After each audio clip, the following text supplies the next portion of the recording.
तो दोस्तों, जब आप सीए का कोर्स करते हो, चार्टर्ड अकाउंटेंसी का कोर्स करते रहते हो, तो सबसे पहले आपको सिखाया जाता है कि आईसीएआई की जो सीए डिग्री है उसका आपने प्रेस्टीज और डिग्निटी को मेंटेन करना है। और वो प्रेस्टीज और डिग्निटी मेंटेन करने के लिए आपको कोड ऑफ कंडक्ट का भी ध्यान दिया जाता है। आपके लिए चार्टर्ड अकाउंटेंसी एक्ट 1949 का सेक्शन 8 भी लाया गया है, जो आपको बोलता है कि सेक्शन 8 का अगर आपने उल्लंघन किया तो आपका नाम रजिस्टर ऑफ मेंबर से हट जाएगा। आप चार्टर्ड अकाउंटेंसी के आईसीएआई के मेंबर नहीं रह सकते। उसमें एक इंपॉर्टेंट क्लॉज आता है कि कोई मेंबर जो है जिसके खिलाफ अगर कोई कोर्ट में केस हो गया और वो केस ऐसा है कि आपने मॉरल टर्पिट्यूड किया है और आपको उसके खिलाफ सजा भी हो गई, तो फिर आपका नाम रजिस्टर ऑफ मेंबर से हट जाएगा। ये भी एक सेक्शन में लिखा गया है। लेकिन अगर किसी मेंबर के खिलाफ किसी कोर्ट में केस दाखिल हुआ, वो मेंबर जेल भी गया, लेकिन आईसीएआई को उस बारे की कोई जानकारी नहीं रहती है, तो उसी के चलते दिल्ली हाई कोर्ट ने आईसीएआई को ऐसा बोला है कि आप ऐसा कोई फ्रेमवर्क बनाओ, आप कोई ऐसी पॉलिसी लाओ जिसके चलते कोई स्टूडेंट हो या फिर कोई मेंबर हो जिसके खिलाफ कोई क्राइम हो रहा है, जो मेंबर अगर कोई क्राइम कर रहा है, कोई केस हुई है उसके खिलाफ और वो जेल गया है, कोई भी कुछ हुआ है उसके खिलाफ, तो फिर आपको जानकारी होनी चाहिए। ये बात दिल्ली हाईकोर्ट ने आईसीएआई को बोली है। अब दिल्ली हाईकोर्ट ने आईसीएआई को ऐसा क्यों बोला, आइए करते हैं हम उस बारे में डिटेल में बातचीत। तो नमस्कार, मेरा नाम है राकेश और आप मुझे देख रहे हो टैक्स जंक्शन पे। और मैं आपको रिक्वेस्ट करूंगा कि आप मेरे चैनल को जरूर सब्सक्राइब करिएगा, बेल आइकन जरूर दबाइएगा, क्योंकि यहाँ पे मैं सिर्फ और सिर्फ इंपॉर्टेंट अपडेट्स ही देते रहता हूं। तो करते हैं हम उस केस के बारे में डिटेल में बातचीत। तो उसके लिए मैं आपको सीधा वो केस पे लेके जाऊंगा। दिल्ली हाईकोर्ट में केस दाखिल हुआ है, ऑब्वियसली दिल्ली का केस है। तो ये केस है मोहित बंसल नाम के चार्टर्ड अकाउंटेंट का। मोहित बंसल, इनका केस ऐसा था कि मोहित जो थे वो 2001 में फाउंडेशन का कोर्स कर रहे थे, सीए फाउंडेशन का कोर्स कर रहे थे। और वो सीए फाउंडेशन का कोर्स करते हुए उन्होंने गुनाह किया हुआ था। उन्हें एक महिला का चारित्र्य हरण किया था, महिला का उन्होंने शील भंग किया हुआ था। 2001 में किया हुआ गुनाह था। 2008 में मोहित बंसल जो है वो चार्टर्ड अकाउंटेंट बन गए, उनका नाम रजिस्टर ऑफ मेंबर्स पे भी आ गया था। लेकिन 2018 में आईसीएआई को इस बारे में जानकारी मिलती है और आईसीएआई उनको 2018 में उनको नोटिस भेजती है और उनको बोलती है कि आपके खिलाफ हम एक्शन क्यों ना ले। आईसीएआई उनको शोकॉज नोटिस भेजती है 25 जून 2018 को। गुना हुआ है 2001 को। 2008 में मोहित बंसल चार्टर्ड अकाउंटेंट बन गए, 10 साल उन्होंने प्रैक्टिस भी करी है और आईसीएआई उनको शोकॉज नोटिस भेजती है 25 जून 2018 को। ये नोटिस का वो जवाब भी देते हैं, वो जवाब देते हैं 26 अक्टूबर 2018 को जवाब देते हैं। और उसके बाद आईसीएआई उनको हियरिंग को बुलाती है और उनकी अगली हियरिंग होनी रहती है 24 सितंबर 2020 को। 24 सितंबर 2020 को 2001 के केस की हियरिंग होनी रहती है। 2008 को बंदा चार्टर्ड अकाउंटेंट बना है। 2013 में बंदे के खिलाफ कोर्ट में जो है ऑलरेडी एक्शन लिया गया था, उनको 7 महीने के लिए जेल में भी डाला गया था। 7 अक्टूबर 2013 को उनके खिलाफ कोर्ट ने ऑर्डर पास किया था और वो मोहित बंसल जो है उनको 7 मंथ्स के लिए जेल में डाला गया था। 25,000 रुपए की फाइन भी लगाई गई थी। आईसीएआई ने उनको नोटिस भेजा है 2020 के हियरिंग का। तो मोहित जो है ये आईसीएआई को लेके गए दिल्ली हाई कोर्ट और उन्होंने दिल्ली हाई कोर्ट से दरख्वास्त लगाई। उन्होंने दिल्ली हाई कोर्ट को बोला कि ये जो आईसीएआई ने जो मेरे को नोटिस भेजी है 14 सितंबर 2020 को, जिसके चलते वो मेरे से हियरिंग लेना चाहते, आप इसको सेट असाइड करो। ऐसा मोहित बंसल जो है दिल्ली हाई कोर्ट को दरख्वास्त लगाते हुए नजर आए। तो मोहित बंसल जो थे इनका भी अपना एक साइड था। इन्होंने अपने जो केस थी उसमें अलग अलग मुद्दे रखे हुए थे। इनका सबसे पहला ऐसा कहना था कि ये जो केस दाखिल हुआ है, आईसीएआई ने जो मेरे खिलाफ जो नोटिस डाला है, इसमें इंपॉर्टेंट बात उनका ऐसा लगता है कि वो जो नोटिस है ये वहां पे किसी चार्टर्ड अकाउंटेंट ने की हुई साजिश है, ऐसा उनका मानना है।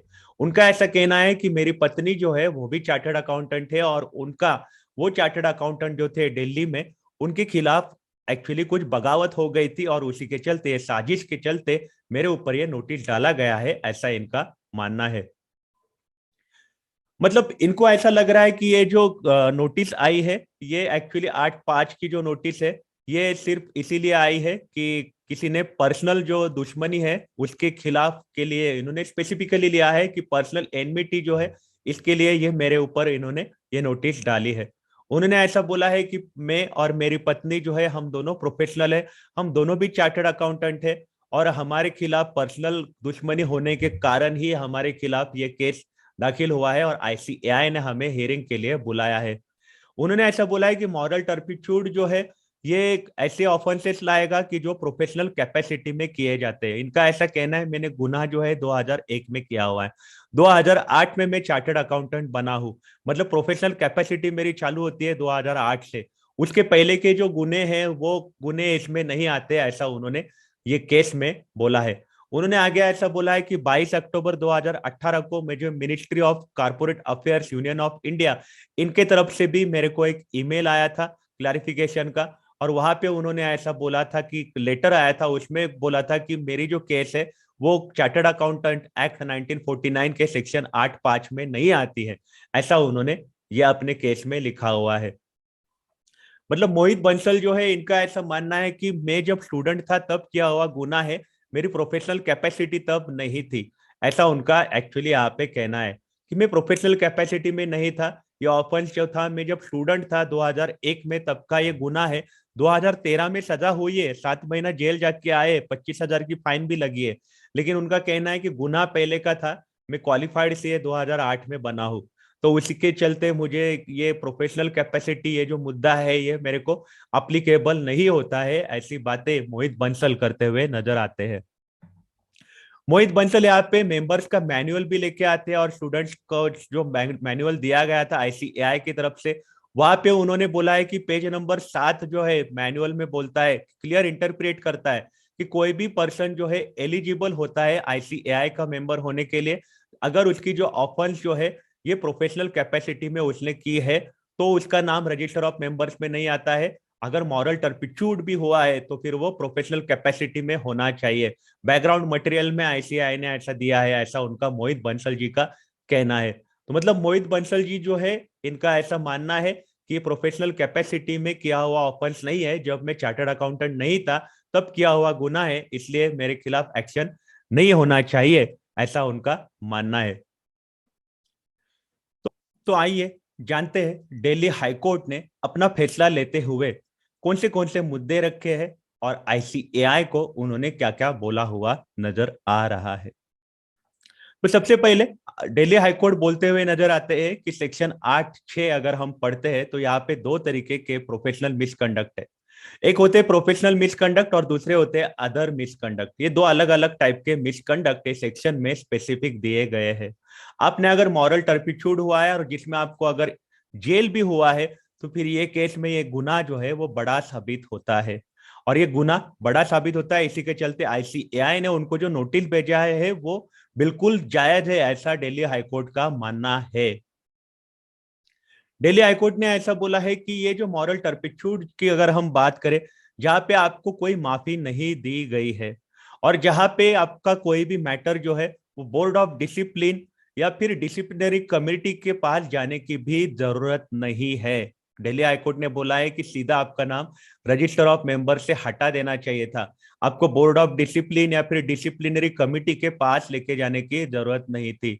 ये ऐसी जो केसेस होती है कि जहाँ पे गुने होते हैं, मॉरल टर्पिट्यूड के गुने होते हैं, ये सीधा का सीधा आईसीएआई काउंसिल के जुरिसडिक्शन में आते हैं, और आईसीएआई काउंसिल के हाथ में होता है कि आपको इंक्वायरी करनी है कि नहीं करनी है, या फिर सीधा का सीधा उनका नाम रजिस्टर ऑफ मेंबर से हटा दो। ये भी दिल्ली हाईकोर्ट बोलते हुए नजर आते हैं। आईसीएआई के काउंसिल को अगर लगता है कि बस प्रिंसिपल्स ऑफ नेचुरल जस्टिस को कंप्लाई करने के लिए हम इंक्वायरी ले और फेयरनेस से डिसीजन हो, तो फिर आईसीएआई की काउंसिल ऐसे केसेस में इंक्वायरी कर सकती है। ये बात बोलते हुए दिल्ली हाईकोर्ट नजर आते हैं। इंक्वायरी जो है वो प्रोफेशनल और अदर मिसकंडक्ट के लिए की जा सकती है, ये बात दिल्ली हाईकोर्ट ने बोलते हुए नजर आ रहे हैं। मतलब उन्होंने बोला है कि अगर आपके खिलाफ ऐसा गुना है तो आपका नाम सीधा रजिस्टर ऑफ मेंबर से हटना चाहिए। आपको आईसीएआई काउंसिल के हाथ में पावर है, उनको अगर चाहिए तो वो नेचुरल जस्टिस से आपको सुनेंगे, या फिर उन्होंने भी सीधा का सीधा नाम आपका रजिस्टर ऑफ मेंबर से हटाना चाहिए। अगर हम ये सेक्शन को अगर हम इंटरप्रेट करते हैं तो फिर हमको ऐसा नजर आ रहा है, ऐसा दिल्ली हाईकोर्ट का मानना है। आगे दिल्ली हाईकोर्ट बोलते हैं कि कोई भी इंसान जो है, कोई भी चार्टर्ड अकाउंटेंट जो है, उसने अगर मॉरल टर्पिट्यूड का ऑफेंस किया है और ये मेंबर का नाम रजिस्टर में नहीं आएगा और ये रजिस्टर में कंटिन्यू भी नहीं करेगा, उसका नाम रजिस्टर ऑफ मेंबर से निकाला जाएगा, अनलेस उसका गुनाह माफ किया गया हो। तो मतलब अगर गुनाह माफ किया गया हो तो ही उसका नाम रजिस्टर ऑफ मेंबर्स में आएगा, नहीं तो उसका नाम रजिस्टर ऑफ मेंबर्स में नहीं आएगा, ऐसा बोलते हुए दिल्ली हाईकोर्ट नजर आ रहे हैं। तो दिल्ली हाईकोर्ट ने आईसीएआई को क्या बोला है? तो दिल्ली हाईकोर्ट ने आगे ऐसा बोला है कि आईसीएआई को डायरेक्शन दिए हैं, आईसीएआई को बोला है कि ये जो केस है इसमें हमें कुछ मुद्दे नजर आए कि जहां पे क्रिमिनल केस किसी चार्टर्ड अकाउंटेंट्स के खिलाफ पेंडिंग है और यहाँ पे कोई गुनाह भी दाखिल हुआ है, उसको सजा भी दी गई है, लेकिन उसको सीए की प्रैक्टिस करने के लिए परमिशन दिया गया है। कोर्ट जो है उन्होंने जब पॉलिसी मांगी थी, डिस्क्लोजर रिक्वायरमेंट मांगे थे, तब आईसीएआई ने कुछ भी नहीं दे पाए थे। मतलब आईसीएआई के जो कैंडिडेट्स है या फिर सीएज है, उनके बारे में कोई भी पॉलिसी या फिर कोई डिस्क्लोजर रिक्वायरमेंट डॉक्यूमेंट आईसीएआई के पास नहीं थे। मतलब इंसेप्शन के टाइम, मतलब आप एडमिशन जब लेते हो, जब आप स्टूडेंट बनते हो सीए के, तब भी आपके पास कोई डॉक्यूमेंट नहीं है, और बाद में आप मेंबर बनते हो तभी भी आपने कोई फ्रेमवर्क बनाया हुआ नजर नहीं आ रहा है, ऐसा दिल्ली हाईकोर्ट ने बोला। दिल्ली हाईकोर्ट ने बोला है कि यहाँ पे बिल्कुल हमें जरूरत नजर आ रही है कि आईसीएआई ने ऐसा कोई फ्रेमवर्क बनाना चाहिए जहां पे सारे कैंडिडेट्स जो है वो चार्टर्ड अकाउंटेंसी कोर्स को अप्लाई करते हैं, वो अपनी सारे डिस्क्लोजर्स वहां पे दिया करेंगे। साथ ही साथ दिल्ली हाईकोर्ट ने बोला है कि फिर एक जरूरत आ पड़ी है कि कंटिन्यू ये डिस्क्लोजर होना चाहिए। ऐसा नहीं कि वन टाइम डिस्क्लोजर किया, आप स्टूडेंट थे तब डिस्क्लोजर किया, सीए बने, उसके बाद कोई जानकारी आईसीएआई को नहीं दी। तो दिल्ली हाईकोर्ट ने बोला एनुअली अपने मेंबर से ये जानकारी लेनी चाहिए, और कि आप के खिलाफ कोई क्रिमिनल केस या फिर कोई भी ऑर्डर पास हुआ है क्या, ये बातें आईसीएआई को बतानी चाहिए। आईसीएआई को अंधेरे में नहीं रखना चाहिए। ये बात दिल्ली हाईकोर्ट आईसीएआई को बोलते हुए नजर आ रहे हैं। जो पावर है, जो डिस्क्रेशन है, जो ड्यूटी है, जो रजिस्टर ऑफ मेंबर्स में जो प्योरिटी होनी चाहिए, वहां पे जो पावन होना चाहिए, जैसे बोलते हैं हम कि स्वच्छ रहना चाहिए, चार्टर्ड अकाउंटेंट का चारित्र्य जो है वो क्लीन होना चाहिए, तो उसी के लिए आईसीएआई ने सारे कदम उठाने चाहिए, ये बात दिल्ली हाईकोर्ट बोलते हुए नजर आते हैं। अगर कोई भी कन्विक्शन हो, कोई भी ऑफेंसेस हो, तो मेंबर जो है उन्होंने अपने इसमें डिस्क्लोज कर देने चाहिए, मेंबर से हर साल डेटा मंगाना चाहिए। कोई भी केस है, कोई कंप्लेंट दाखिल हुए तो उसका प्रोग्रेस जो है वो हर एक चीज की जानकारी, इंफॉर्मेशन देनी चाहिए, अपडेट देना चाहिए। मतलब आपके खिलाफ अगर केस दाखिल भी हुआ है, ऐसा नहीं कि कोई आपके खिलाफ ऑर्डर हुआ है, सिर्फ केस दाखिल भी हुआ है तो भी आपने जानकारी देनी चाहिए, ये बात दिल्ली हाईकोर्ट ने बोली है। आईसीएआई ने ऐसी पॉलिसी फ्रेम करना जरूरी है, ऐसा मैकेनिज्म लाना चाहिए, जो अगर नहीं है इनके पास कोई भी डिस्क्लोजर नहीं आ रहा है, इंसेप्शन का भी नहीं आ रहा है, पीरियोडिकली जो मेंबर बने हुए उनका भी कोई इंफॉर्मेशन नहीं आया है, तो आईसीएआई अंधेरे में अगर रह रहा है तो उन्होंने ये सब बनाना चाहिए, ऐसा ऑर्डर दिल्ली हाईकोर्ट ने पास किया है। मतलब दिल्ली हाईकोर्ट ने पहले तो मोहित बंसल जो है उनके खिलाफ आईसीएआई जो एक्शन लेना चाहते हैं वो ले सकते हैं, ये बात पहले बोली है, उनको हियरिंग को जाना पड़ेगा, ये बात बोली है। और दूसरा आईसीएआई को बोला है कि आप अपना फ्रेमवर्क बनाओ, क्योंकि आप ऐसे ही कोई भी चीजों पे आप ध्यान दोगे या आपके खिलाफ किसी ने, ये केस ऐसा था कि आईसीएआई को किसी ने कंप्लेंट किया हुआ था और वो कंप्लेंट के चलते आईसीएआई ने ये एक्शन लिया हुआ नजर आ रहा था, तो इसी के लिए दिल्ली हाईकोर्ट ने बोला है कि कंप्लेंट दाखिल होने के बाद आप एक्शन ले रहे हो, आपके पास रियल टाइम जानकारी नहीं है। तो ये बातें ये केस में हमें नजर आ रही है। तो आपकी इस बारे में क्या राय है, मुझे आप कमेंट सेक्शन में जरूर बताइएगा। आप अपना ख्याल रखिएगा, अगर आप काम के लिए बाहर निकल रहे हो तो आप अपने आप को सैनिटाइज जरूर करिएगा। Take care, have a nice day.